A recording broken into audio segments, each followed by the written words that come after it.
DJI Avata 360. FocusTrack, motion control. When the aircraft is in 360 degrees mode, you can use FocusTrack. Press the lock button to brake and lock the aircraft in place.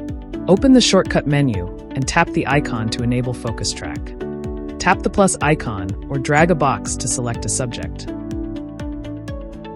Press the lock button again to unlock and resume flying. Press the shutter or record button to start recording. You can fly without aiming the aircraft at the subject, while the recording stays focused on the subject. The actual recorded footage is shown in the upper left corner of the screen.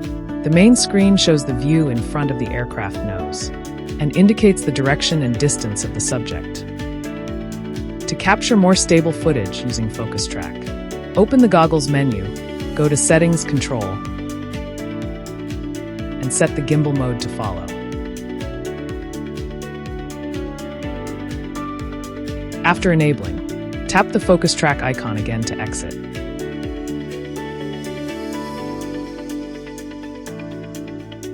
When the aircraft is not locked during flight, press and hold the dial to enable or disable FocusTrack.